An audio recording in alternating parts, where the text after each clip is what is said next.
Hola, ¿cómo están? Bienvenidos a un episodio más de La Misma Página. Es otro episodio especial con una súper autora. Estamos felices y honradas de tener aquí con nosotros a Sofía Segovia. Bienvenida, Sofía.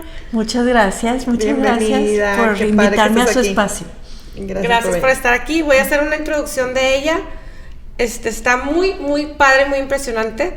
Sofía es novelista, estudió comunicación en la Universidad de Monterrey, pensando que se dedicaría al periodismo, pero descubrió muchas otras maneras de escribir. Ha sido ghostwriter de discursos políticos y coordinadora de imagen y comunicación de campañas políticas locales. Ha escrito guiones para el teatro local amateur.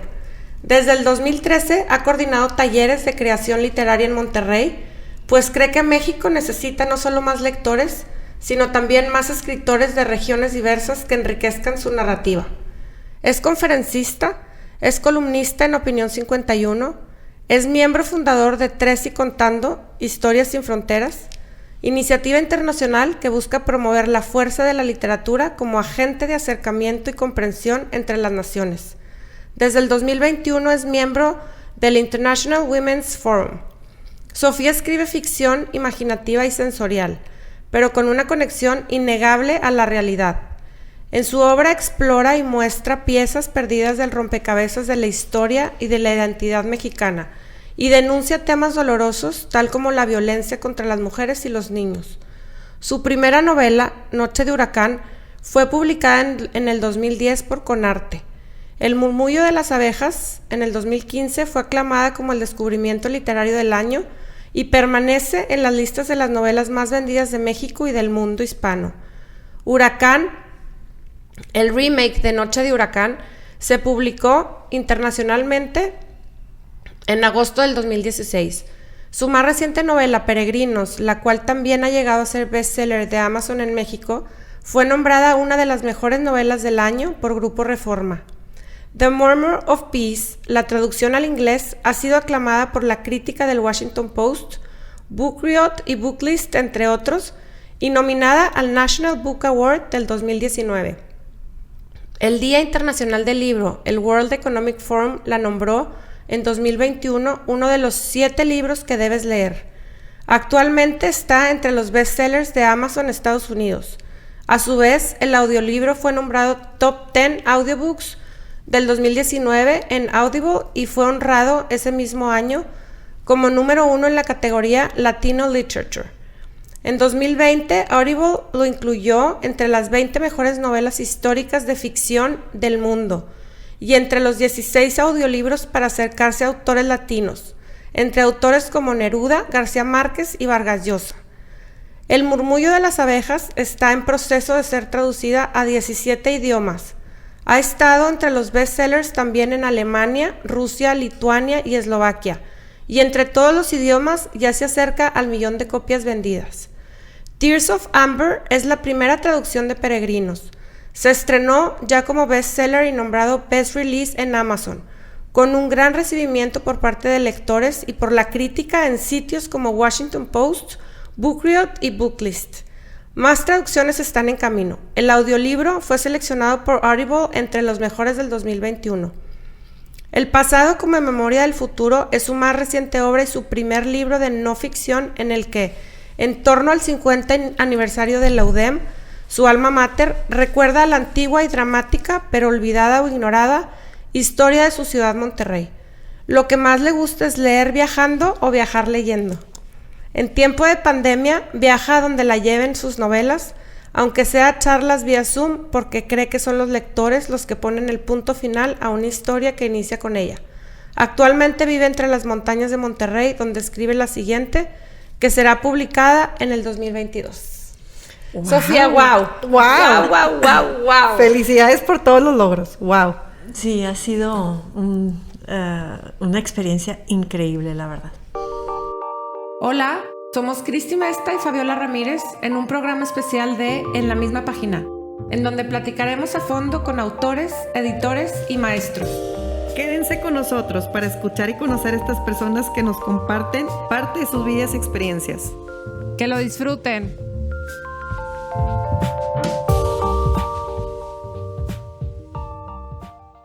Qué padre, qué orgullo, cuánta cosa, cuánto premio, cuánto reconocimiento. Aparte que estás poniendo el nombre de Monterrey, yo soy regia y amo ser regia.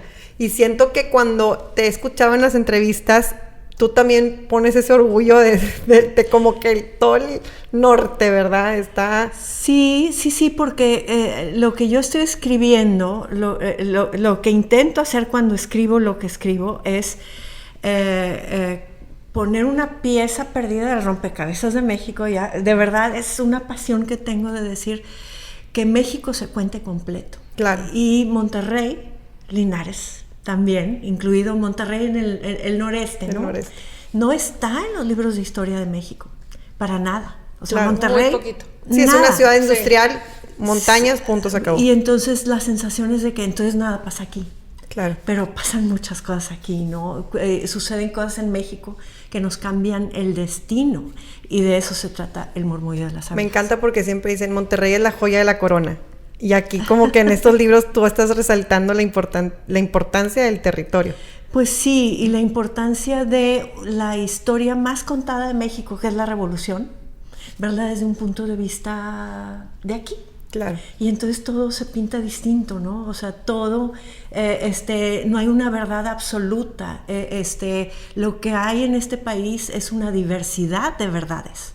Y es lo que es, ¿no? Y de realidades. Sí, y lo que sucede es que mientras no veamos un país completo, o sea, con esta diversidad de verdades, o sea, que coexisten, son verdades históricas. Lo que yo estoy escribiendo aquí es una verdad histórica de aquí, de esta región, Claro. que no se cuenta porque incomoda mucho a la versión oficialista de esta historia tan contada que es la Revolución. Entonces, yo no estoy negando esa otra verdad. Lo que estoy diciendo es, en México caben muchas verdades que coexisten, y estas son dos que van en esta historia, pues chocan, ¿verdad? Pero se dan su encontronazo, pero creo que al mismo tiempo a mí me llevaron a comprender mucho más el México completo, ¿no? Oye, a mí me llama mucho la atención, digo, muchas cosas, ¿no? Que me encantaron, pero empezando así, por ejemplo, de una pandemia, ¿no? Y vivida súper parecido a como la vivimos, bueno, yo creo, porque la familia se va a su casa del campo y se encierran ahí 3 meses. Aislados. Y todo el mundo en Linares se moría, todo el mundo. Y digo, qué barbaridad, o sea, qué increíble cómo también todo se va repitiendo. Hasta eso, ¿no? Sí. Hay historia en todo, hasta en la aspirina, ¿no? Si lo quieres ver, ¿qué importancia tiene la aspirina? Y a mí me gusta mucho haber descubierto la historia de la aspirina, porque al contar la historia de la aspirina Bayer, en realidad lo que sucede ahora es que también conté la historia de todas estas teorías de la confabulación, o sea, todas estas de la conspiración. Y entonces en una aspirina allá creo que se nota absolutamente la condición humana, ¿no? Esta misma que vimos ahora, testigos presenciales, pero que es también súper histórico, y eso es lo que pasa. Lo que hice fue estudiar todas las pandemias de la humanidad y concluir que todas son iguales. Sí. O sea, esto de los muertos a la calle, se desmoronan los sistemas, ¿no? Los sistemas médicos, los sistemas funerarios. Eso ha sido la historia más repetida desde que existe la primera enfermedad. Claro, el comportamiento humano repite patrones siempre. Y el virus es el virus, y eso siempre va a atacar. Lo que solo cambia el tipo de virus o bacteria o lo que sea, lo que no cambia es la humanidad. De acuerdo. La reacción, claro, lo dijiste muy bien. ¿Cómo reaccionamos ante eso? Pero también lo que nos sentimos que hemos construido, que es la cultura. Haz de cuenta, todo el tejido de la civilización se desmorona. Claro. Y ese es un hecho. Y no importa, porque otra cosa que concluí es la condición humana, es que siempre los humanos se sienten modernos en el momento que les toca vivir. Somos modernísimos. Claro, estamos viviendo algo nuevo. Antes eran súper primitivos, sí, ¿no? Y resulta que terminamos en lo mismo, ¿no? Sí. Teorías de la conspiración, búsqueda de ver qué funciona. El rol de la mujer. Todas estas teorías también de qué es lo que funciona. Échate aire, quién sabe cómo. Las cosas locas que hubo esta vez, ¿no? Y siempre las ha habido porque somos humanos. Nada nos va a curar lo humano. Oye, ahorita que estás hablando de eso, se me ocurre también relacionarlo con el tema, porque también lo hemos platicado con otros libros y ahorita tiene un poquito que ver con el tema de Peregrinos, de la guerra. Decimos, ¿cómo es posible que estamos viviendo, habiendo tanta literatura, tantos libros, tanto de lo que se vivió, de cómo se vivió, de los hambre, del frío, de la pobreza que trae una guerra, y habiendo tanta prueba, experiencia acumulada? ¿Por qué estamos viviendo lo mismo? Porque volvemos a lo nos mismo. Va a curar la humanidad, y esos arrogantes que llevan los destinos del país en sus manos, ¿no? Que no le hacen caso. Aquí dice el doctor Cantú en El Murmullo, no le hacen caso a los expertos. Eso hubiera sido un milagro. Bueno, sí, sería un milagro que los arrogantes que llevan el destino de los países en sus manos hicieran caso de la historia. Claro. Hicieran caso de la ciencia. Ya hablando así directo de la pandemia, algo clarísimo, pero sí, también se aplica para eso. Si siempre ahí vamos y votamos por el que nos promete que es el nuevo Mesías. De acuerdo. Eso es lo que está pasando con Putin en Rusia. Claro. Votas por él, te lleva a donde él quiere, y porque ni te cuestionas. Lo que le importa a esa persona es su persona, su legado, no le importa. El ego. Arrogantes, el ego. Y entonces, pero lo mismo para decidir también cómo se va a tratar una pandemia, habiendo tanta información histórica y científica. Se hizo político la pandemia, porque entonces empezabas a ver en Estados Unidos, que es muy loud, o sea, Estados Unidos es como que era, ¿te vacunas o no te vacunas? ¿Eres demócrata o eres republicano? Y se hizo político el vacunarte. Y en México también. Y en México también. Sí, entonces desoyes la historia y desoyes el aprendizaje científico acumulado y se arma un desastre. ¿Por qué? Porque sí, por ejemplo, lo que yo comprendí cuando estaba escribiendo El Murmullo de las Abejas es que acababa de pasar un susto, una epidemia que no se hizo pandemia, la del 2009, ¿se acuerdan? El H1N1. La influenza, Ajá, la influenza. Se hizo epidemia, pero el mundo reaccionó bien. La World Health Organization organizó. El mundo se dejó organizar porque lo que hemos avanzado es en ese tipo de sistemas, esos que funcionan en el mundo y que además en la comunicación que tenemos instantánea en el mundo. Eso lo tenemos a diferencia de el resto de la historia de la humanidad.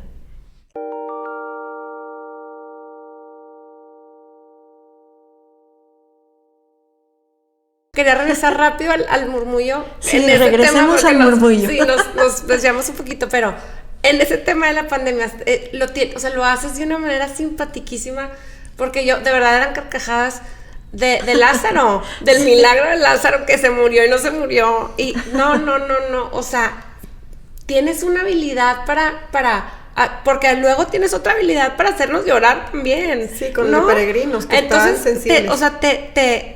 Tienes, esa forma como de hacerme reír y llorar, increíble, Sofía. Sí, fíjate que es que empecé con Mercedes Garza, ¿verdad? Y alguien tenía que morir, y por qué no, Mercedes Garza. Pero desde el funeral, bueno, yo me estaba riendo mucho, ¿no? Y sí estaba narrando ese funeral, pero creo que estaba narrando todos los funerales también. Estas cosas, todos hemos ido a un funeral como el de Mercedes Garza, ¿no? Sí. Y pues sí, pero ya no iba a haber muchos funerales más. Pero empecé a agarrar este tono porque al mismo tiempo cuando empiezo y entro a esto, porque mi abuelo, que es tu bisabuelo, contaba, y hasta el refrán lo contaba, ya después a mí me llega pues un fragmento del refrán, pero año del 18 en que ya no me acuerdo, pero está en el libro, ya se acababa Linares, ¿no? Y resulta que pues lo viven muy bien, pero finalmente creo que se hereda el sentido del humor. Fíjate y dije, híjole, voy a entrar a esta oscuridad, pura tragedia, porque sí, que hay en una pandemia, pura tragedia, y encima la guerra, ¿no? Pues pura tragedia. Pero creo que salió, Mercedes Garza puso el tono, y después seguí con Lázaro, me lo encontré. Sí. Pero creo que en todos estos momentos, este sentido del humor, donde más duele el sentido del humor, ¿no? Donde más duele, yo sí decía, Sofía, ¿qué va a pensar la gente de ti? Ay, pues que eres muy mexicana, ¿no? Es lo que te iba a preguntar. Nieta de tu abuelo. Es lo que te iba a preguntar, ¿cómo manejas a los haters, a los trolls del Instagram? Porque en algunas novelas que has hecho, bueno, en Huracán sobre todo, son temas fuertes. Todos son temas fuertes, todos, no aunque esté el sentido del humor. ¿Y cómo no te, o sea, ¿qué te afecta o no te afecta que te digan, oye, te la bañaste? Mira, hay que tener certeza, te sientas a escribir y tienes que decir, tengo que ser fiel a lo que me está llamando a contar esta historia, ¿no? Y de Huracán, que fue mi primera novela en realidad, la escribí cuando tenía 35 años, muy vulnerable de cierto modo porque mis hijos estaban chiquitillos y yo estaba abordando temas que no se hablaban. Claro. Ahí esa es una novela, es muy dura, muy simbólica, pero es la más dura, y la escribí en el año 2000. Y fue porque dije, bueno, pues voy a escribir, se va a acabar el mundo. Pues claro, total, ya que digan lo que quieran. Voy a escribir una novela, ¿no? Y quiero además, mira, empezaba un tiempo de esperanza porque por fin hubo un cambio de gobierno. Bueno, total, pero sí dije, voy a escribir lo que duele de este país, ¿no? Y entonces es una novela muy realista que yo escribí con el nervio de qué va a decir, porque aquí en Monterrey, ya sabemos, no hay anonimato. Todos somos primos de todos, o sobrina de... y resulta que yo decía, me da un poco de miedo escribir esto que estoy escribiendo. Lo voy a escribir de todas maneras porque de algún lado tiene que salir la valentía, se tiene que hablar de estos temas, pero tenía miedo de que los compañeros en la escuela de mis hijos, o sea, que dijeran, mira lo que esta mujer está pensando, o lo que ha visto, o lo que se vive, o lo que... Hay cosas durísimas familiares ahí, ¿no? O sea, hay un avistamiento de la maternidad de una manera muy distinta al romance que tenemos con la maternidad, ¿no? Estereotipo. Bueno, toda la novela se trata de ver los estereotipos y tratar de romperlos. O sea, es más, en mis novelas siempre estoy tratando de romper con algo, ¿no? Pues, la idea de la revolución, la idea de la pobreza, la idea de la mujer, la idea de las clases sociales. Las clases sociales, quién es bueno, quién es malo. En todo momento estoy viendo eso. ¿Quién es bueno, quién es malo? Me gusta mucho, decía en el murmullo, no hay buenos y malos. Todos somos buenos y hacemos cosas malas, ¿no? Sí, decides, ¿no?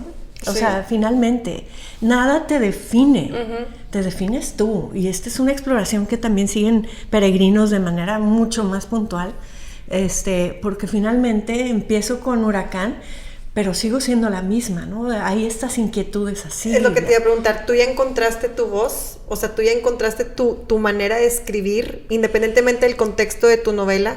Mira, me dicen que mis novelas... parecen muy distintas, y sí, pero tienen cosas muy similares. Tuyas. Un hilo conductor, ¿no?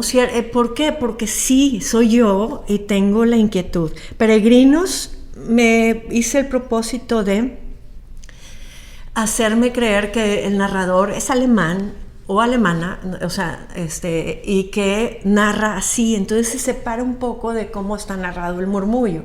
porque es otros ritmos, otros tonos, así. No sé hablar alemán, pero yo fingía que estaba hablando alemán.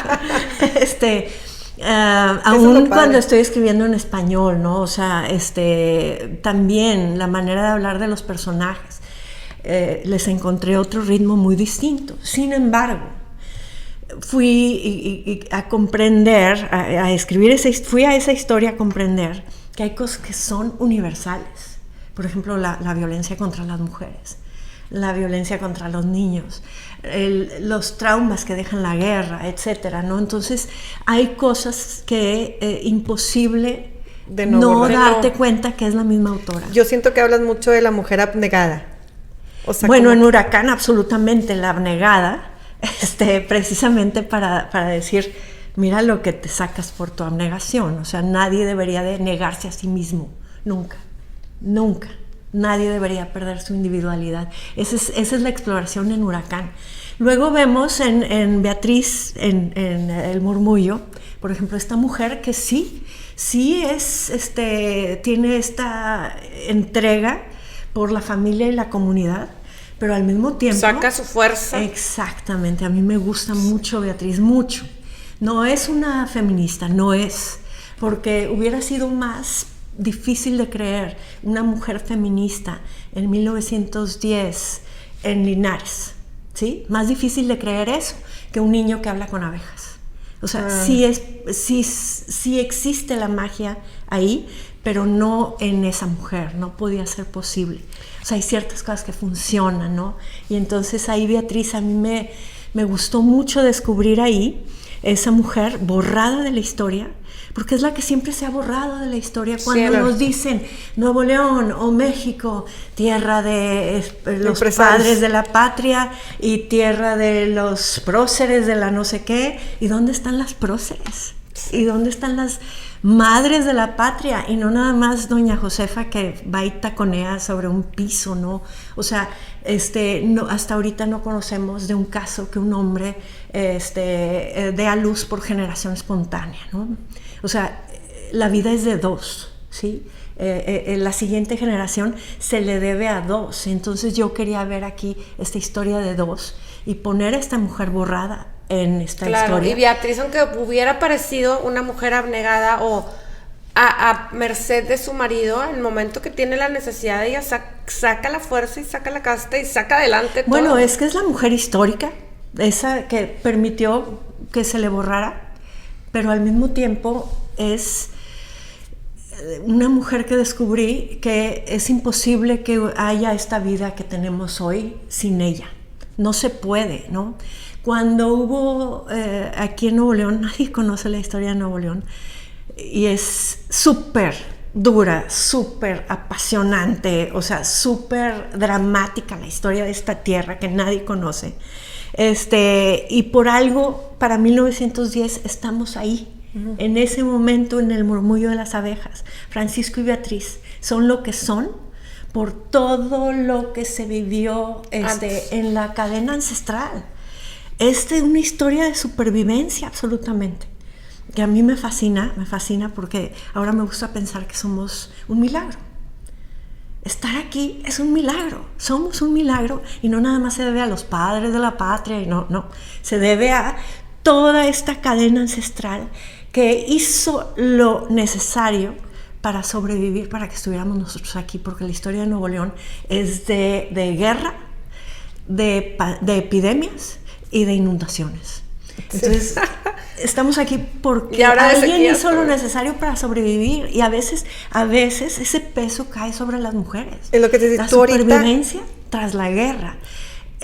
Y esa es la que es Beatriz, la que recoge los pedazos rotos de la familia de un país, la que los recoge y los vuelve a armar con su fuerza, sostener nada más a base de decir, aquí sigue porque quiero que mis hijos sigan, ¿no?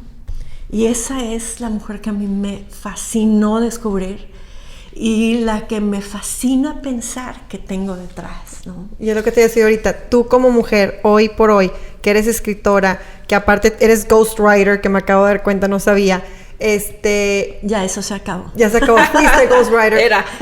¿Cuántos topes te has topado hoy en día? ¿Con cuántos límites cuenta la mujer hoy en día escritora?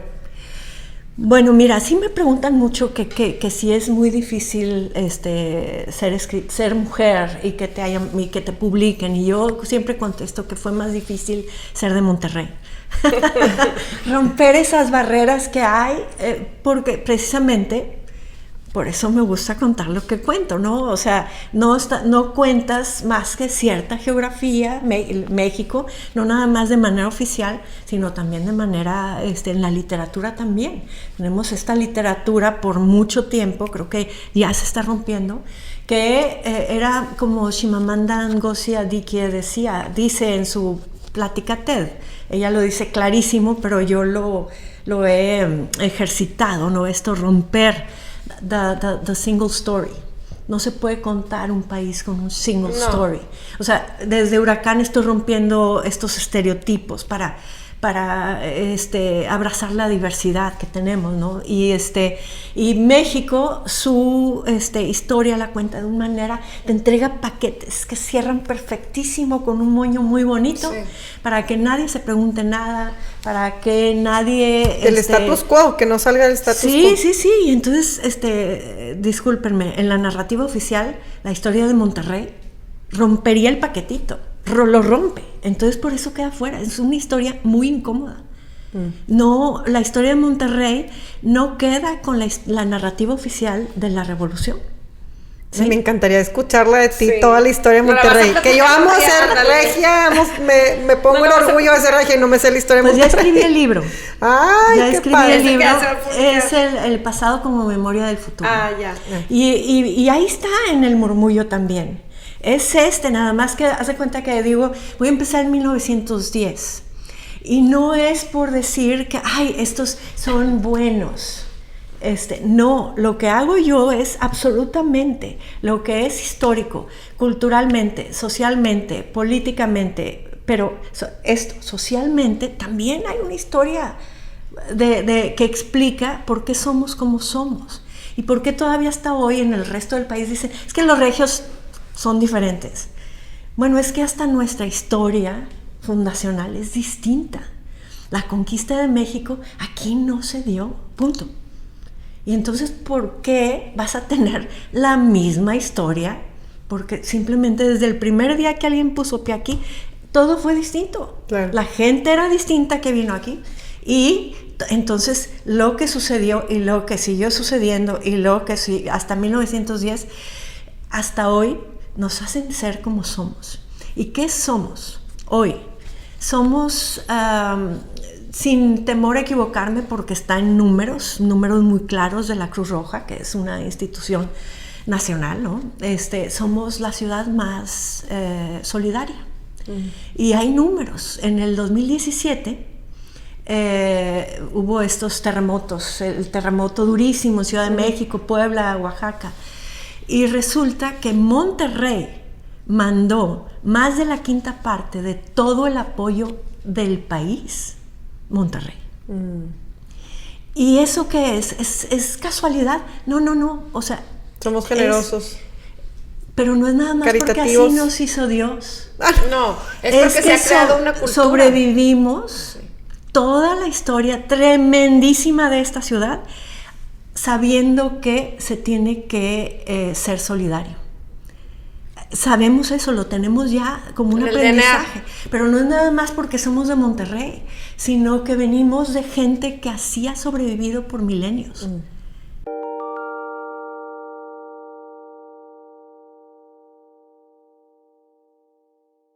Y entonces aquí, Francisco y Beatriz, en este momento, son nuestros ancestros. Ahí en Linares, cuando Linares era esta ciudad más poderosa que Monterrey, más rica, más pujante, era el centro, el núcleo económico de la región. Y sí, en un momento en el que todo va a cambiar. Ahí viene, ¿no? Pero resulta que sí representan, quise vertir en ellos todos estos valores que tenemos aquí en la región. Claro. Sí, que es, y esto es histórico. Ahí en Linares, los trabajadores tenían para sus hijos tenían escuelas, tenían atención médica, o sea, no fue nada más los voy a hacer buenos. No, de verdad, es histórico, así era. Pero así era también aquí en Monterrey, era como era. Aquí empezaron así las primeras empresas, tenemos que entenderlo, recuperar esta sensación de identidad que yo quise poner aquí en el murmullo. Y luego enfrentar esta identidad con otra identidad muy cierta, muy verdadera, que es la historia oficial de México, ¿no? La historia oficial aquí está representada por Espiricueta. Y hay un choque aquí que me llevó a mi entender más completamente México, muchas cosas entre Espiricueta y los Morales Cortés, ¿no? Y este choque, yo no sabía las cosas que llegué a saber al escribir esta novela, y me fascinó también comprender que mientras que yo quiero agregar piezas a la historia, comprendo que entonces lo que no debo hacer es borrar la historia, o sea, quitarle validez a algo que sí sucedió. La historia de Espiricueta es real también. Es real, y ese sentimiento existía, y por eso vienen todo la serie. Y entonces aquí hay un ejercicio de empatía, ¿verdad? Es el antagonista, sí, porque, bueno, ¿qué va a ser el antagonista aquí en esta historia? ¿Quién va a ser? La reforma agraria necesariamente, ¿no? Porque acá, pues, no se entendía. O sea, yo entendí también más la revolución a partir de, sí, esta es la mirada que yo heredo. Y ahora entiendo por qué la revolución no quiere contar a Monterrey. ¿Por qué? Porque en 1890 acá se veía absolutamente, desde 1890, ya con las primeras empresas acá, se veía absolutamente por los obreros. Pero no es porque lo hayan inventado así nada más espontáneamente. No, esto viene de una cadena de cómo hacer bien las cosas, de ver por el que te necesita, ¿no? Elevar al que tiene menos. O sea, había esta filosofía, porque hasta entonces todo el mundo había sobrevivido juntos. Esto en 1890 en Monterrey, pero acá también la gente de Linares hacía la clínica para atender a todo el mundo el que lo necesitara, las escuelas, si había feria, se atendía en sus diferentes carpas, eso sí, pero a los de primera, segunda y tercera. O sea, esto es real, claro. Pero había esta sensación de comunidad. Y entonces, ¿cómo comprender que llega Espiricueta con su historia de represión? La canción que cantaba. Canción que cantaba, que por cierto es norestense. Sí, es acá, existe, es real, sí existe. Pero resulta que él llega con su verdad y hablan diferentes idiomas. Sí. La palabra trabajo. Francisco ofrece trabajo y es lo mejor que puede ofrecer. A Espiricueta le ofrecen trabajo y es lo peor que le pueden hacer. Pero viene por sus verdades. Son verdades absolutas, que hasta la palabra más sencilla, básica que podemos pensar, la palabra trabajo, tiene significantes completamente distintos, ¿no? Sí.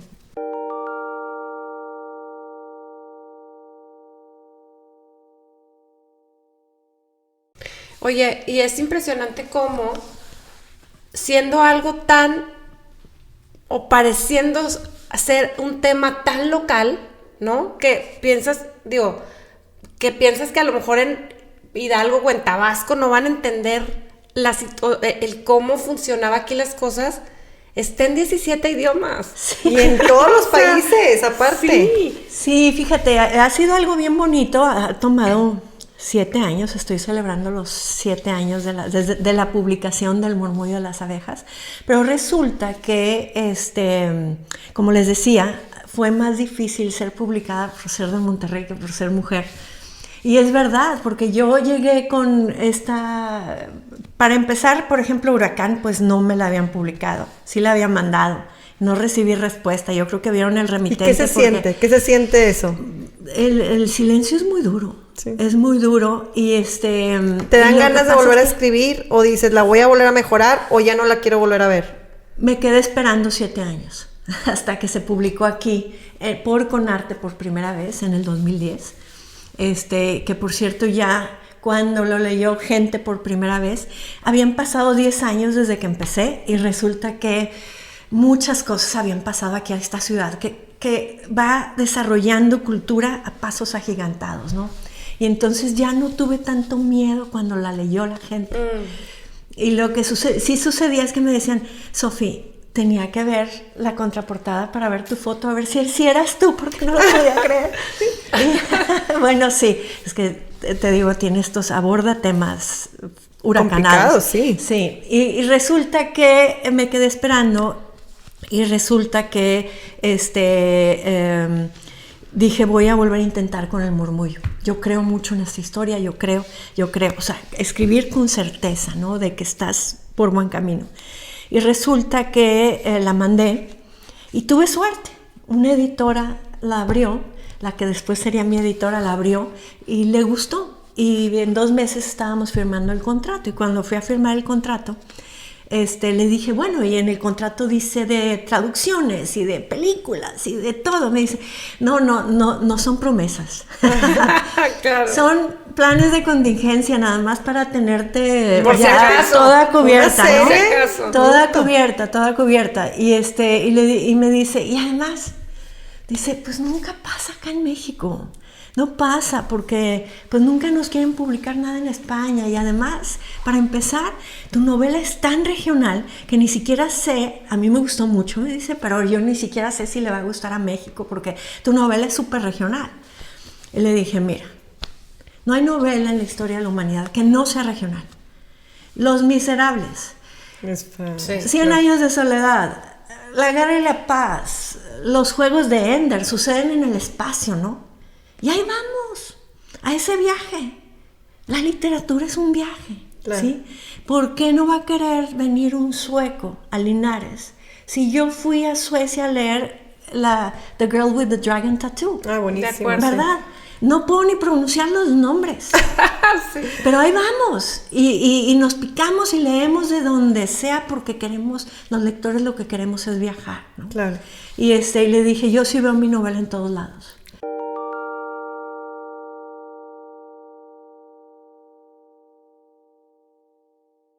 Mi novela ahorita está por todos lados. Felicidades. Y la gente, fíjate, una buena traducción, en una buena traducción se transmite también el sentido del humor y el sentido del dolor, claro. Y todo esto. Y entonces, pero eso es gracias a la autora. O sea, y al traductor que tengo. Muy buen traductor que tengo, maravilloso, que sí. Pero ¿cómo en una página podemos sentir todo esto? Es un medio frío, es papel y tinta nada más. Pero ¿cómo una página te puede transmitir? Eso es lo increíble de las novelas. Te puede transmitir risa, te puede transmitir... llorar. Exacto, qué maravillosos son los libros, ¿no? Oye, rápido antes de acabar, es que yo necesito entender a Simonopio, por favor. No puedo, es que te lo prometo que acabé el libro y decía... ¿Será que si era de verdad? ¿O será su alma? ¿O será su yo interno? ¿O será...? Estaba demasiado espectacular el personaje. Sí. Entre como divino y no... místico. Y sabía todo. O sea, ¿cómo pudiste con él? No puede ser. Simonopio sí es un personaje muy, muy, muy raro porque es un personaje principal que no habla. ¿Verdad? Digo, tradicionalmente, ¿no? Por lo general sí. Llevan la batuta. Y acá en realidad él actúa en torno a, siempre está en torno a.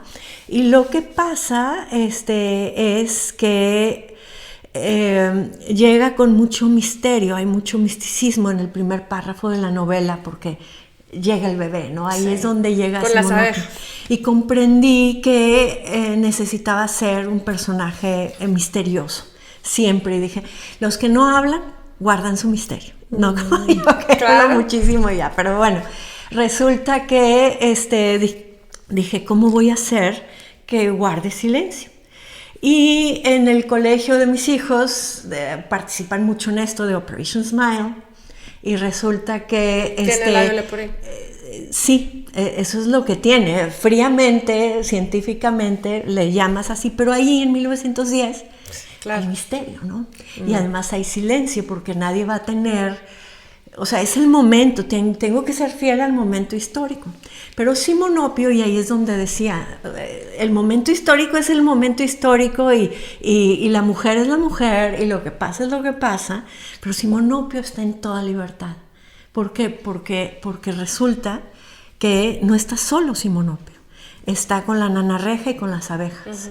Y entonces empecé a comprenderlo luego que entre esos tres personajes se había creado este triángulo como místico y de repente empecé a pensar, y me di permiso de hacerlo, que estaba yo escribiendo una mitología de la creación norestense.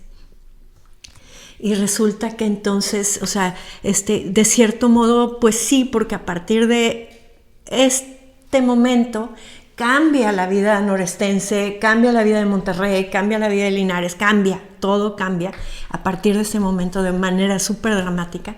Y entonces lo que dije es, sí, son personajes mitológicos. ¿Y qué sucede con los personajes mitológicos? Son medio deidades, medio de fábula, medio místicos, mitológicos. Y lo que resulta es, entre ellos tres tienen y crean esta magia que yo dejé que sucediera. Sí. Y la magia de la creación, o sea, de la naturaleza. Y yo siempre estuve pensando en la naturaleza, la magia de la naturaleza. Y lo que le pasa a Simonopio es que luego nadie es monedita de oro, ni siquiera Simonopio es monedita de oro, fíjate. Ay, no le encontré lo malo yo. No, pero hay gente que dice, ay, imposible de creer a alguien que sea tan bueno. Y ahí porque escriben, ¿no? En Goodreads, y de vez en cuando voy y veo que dicen en Goodreads. Y me sirve también para decir, no eres monedita de oro, Sofía, ¿verdad? Y resulta que bueno, que a la mayoría le guste, y Simonopio, la mayoría se enamora de Simonopio. Pero Simonopio, sí, es cierto que es un personaje que lo entrega todo. Vive en torno a los demás. A los demás. Y a cuidar a los demás. Porque ¿cómo son las abejas? Las abejas no existen para sí mismas. No hay abeja que pueda existir sola, o ayudar cuando necesita. Las abejas son comunitarias, las abejas viven, mueren, matan por la comunidad, ¿no?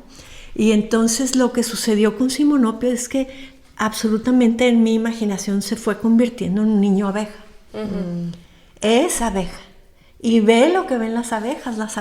Las escucha. Las oye y las escucha, que es bien importante, ¿no? Y las entiende y le indican qué tiene que hacer. Porque las abejas quieren algo para esta tierra, ¿no? Antes de que caiga un desastre absoluto, quieren un cambio. Y resulta que Simonopio, pues que ve un poquito el futuro, ¿no? Pero las abejas tienen unos ojos muy interesantes.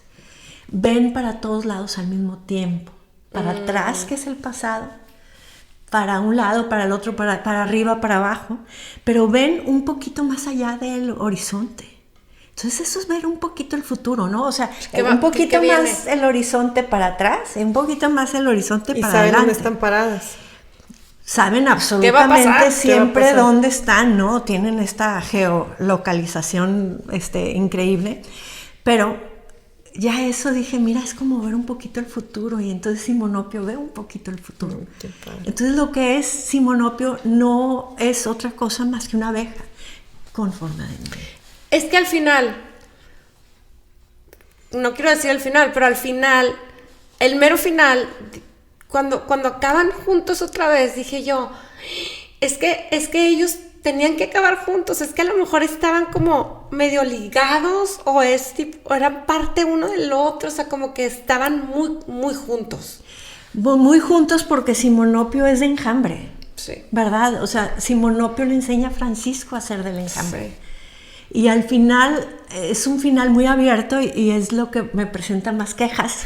Quejas porque todo el mundo le gusta yo lo mucho. interpreté. No. Por eso está abierto a interpretación. Y entonces, fíjate, bien bonito, porque para mí es un final súper feliz.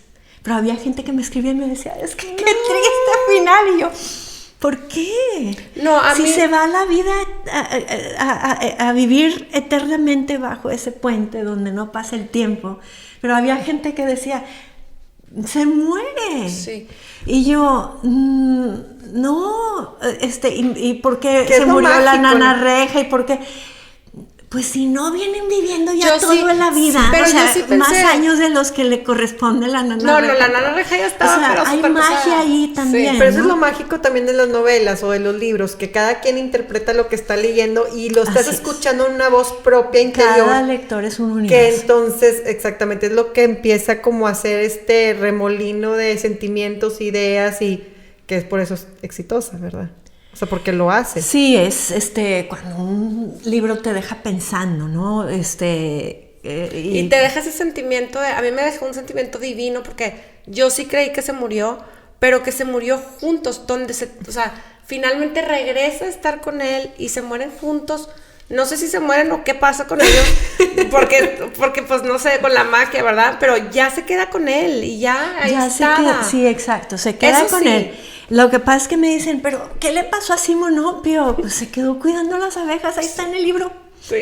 Porque tenía que volver a hacer muchas, porque se murieron. Y la nana reja está con su mecedora. Sí. La mecedora también tiene su simbolismo, del paso del tiempo, que no se detiene, ¿no? Es el para adelante, para atrás, la muerte, el renacimiento, la muerte, el renacimiento, ¿no? O sea, pero vivir eternamente porque eres parte de los ciclos de la naturaleza, ¿no? Entonces, claro. Yo nunca contemplé que Simonopio y la nana pasaron por una vida humana normal.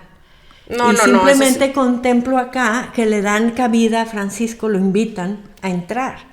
Y entonces la gente me dice, pero es que la muerte y yo, es que lo estás viendo desde la muy humano. Pues la manera de ver cristiana, ¿no? O te práctica. Tienes que morir. Y yo, no, pues sí, ¿verdad? Pues sí, porque primero, o sea, hay que morir para vivir. Es la promesa que hay en la filosofía cristiana, la religión cristiana es, vivirás eternamente. Yo lo escribí directamente de este ciclo de la naturaleza, es eterna la naturaleza, los ciclos no se van a detener, ¿no? Y mientras haya naranjas es que Simonopio continúa cuidándolas. Sí, y abejas, pero sí están en peligro las abejas ahora. Sofía, estas preguntas son más personales porque queremos saber de ti. Sí. Vas a sacar al azar 3 o 4. Sí. Vamos a ver cuáles. Las que quieras. Las que quieras. Son un poquito más personales. Para que nos platiques de la Sofía, la autora, la persona. Sí. A ver, vamos a ver. No traigo lentes. Dice, ¿fuiste buen estudiante? A veces. Depende de qué materia era. ¿Qué consejo le darías a la Sofía de 10 años? Le aconsejaría que lo que la hacía feliz, que se abrazara mucho a lo que la hacía feliz. Lo que la hacía feliz era escribir, porque estaba en el colegio y nos promovían la escritura, pero luego quedaba en nada. En ese entonces no se veía cualquier talento como un talento muy válido. En aquel entonces nunca nadie, y bueno, en toda mi vida escolar hasta la universidad, nunca nadie me dijo, tú tienes algo especial. Y me gustaría decirle, tienes algo especial, abrázate a él y busca tu felicidad tuya de ti, que no tiene nada que ver con nadie más, sino con tu individualidad. Ay, ¿no? qué bello. Está hermoso. Por eso empecé en el año 2000, ¿no? A los 35 años. Oye, ¿tu mejor compra o inversión de $100 o menos? Ay, ¿cuánto me costó el Kindle? Sí vale. Me compré el primer Kindle que hubo la posibilidad de que fuera internacional. Ah, sí, sí, Ay, sí, sí. allá, no, ya no me acuerdo hace cuánto, y ahí lo tengo todavía. Ya están descontinuados. Primero lo descontinuaron, me refiero, ya no va a poder comprar libros nuevos. Ah, tienes que comprar otra versión. Tengo que comprar otra versión. Lo tuve ese, luego tuve uno más moderno. Primero se echó el más moderno y ese. Ese siguió. Sí, muy buena compra. Bueno, y la última dice, la peor vergüenza que hayas pasado. Ay, pues no muchas, pero algunas. Qué peor vergüenza. Yo no sé si alguna vez se me vio el fondo de chiquita. Bueno, entonces vamos a sacar otra. A ver, esta es la última. Tu primer empleo. Pues mi primer empleo fue, sí, como coordinadora de campañas políticas, sin que me pagaran un quinto, pero sí. Siempre lo serio. político Pero tiende vale. A Eso ser vale. de voluntad. Ay, Sofía, bueno, pues ya muchísimas gracias, se nos acaba el tiempo, pero agradecerte muchísimo tu tiempo, tu alegría, tu entusiasmo en la entrevista, gracias por todo tu conocimiento. Exacto, tu conocimiento, tu sabiduría. Bien lo dice tu nombre, Sofía es sabiduría. Hay que hacerle honor al nombre. Ya no les platiqué qué quiere decir Simonopio, pero también les Ay, honor no, a su sí. nombre. Pues dinos, antes de que, por favor. Cerramos con Simonopio. Simonopio viene del nombre de Simonopio viene de una anécdota de mi abuelo. Mi abuelo, que tenía su hacienda en Linares y después huertas, se convirtieron en huertas, decía muchas anécdotas de Linares, pero decía que él le había salvado la vida a Simonopio con un sinapismo. Y entonces, cuando la nana Reja necesitaba un nombre para este niño, vino a mi archivero y yo no contemplaba, voy a escribir un día una novela con un niño que se llame Simonopio, no, para nada. Pero la nana Reja necesitaba, y vino de verdad, así funciona mi imaginación, y escogió el nombre de Simonopio. Y resulta que hasta los otros personajes tratan de disuadirla, pero ella insiste que tiene que ser Simonopio, y dije, bueno, Simonopio. Y entonces Simonopio se convierte en lo que se convierte, ¿no? En este personaje que oye y escucha a las abejas, etcétera, todo este personaje. Y resulta que sí me di a la tarea de rendirle un pequeño guiño a mi abuelo ahí en un capítulo que se titula un sinapismo para Simonopio. Siempre nos daba mucha risa por dos razones. Por la literación ahí, el sinapismo para Simonopio, sí, suena muy chistoso, ¿no? Pero además porque ahora nosotros, hijos de los antibióticos, pues nos daba ternura que el abuelo creyera que con un parche con mostaza le hubiera salvado la vida a un niño, claro. ¿Sí? Y bueno, el nombre que suena muy curioso. Y resulta que la nana Reja insiste y ya se publica el libro y voy a dar una conferencia a la UDEM y una maestra me reclama que no existe el nombre de Simonopio en la enciclopedia de los nombres y le dije, no, le contesta anécdota. Me dice, supuse que era un apodo y entonces busqué el nombre de Simón en la enciclopedia de los nombres. Y le dije, sí, yo también supongo que mi abuelo, que tenía un sentido del humor medio mordaz, así, haya visto un niño llamado Simón y le llamaba Simonopio. Y dice, bueno, pues tú sabías, Sofía, que el nombre de Simón en hebreo quiere decir el que escucha. ¡Ay, wow! Wow. Yo todavía es una anécdota que me emociona muchísimo. Sí.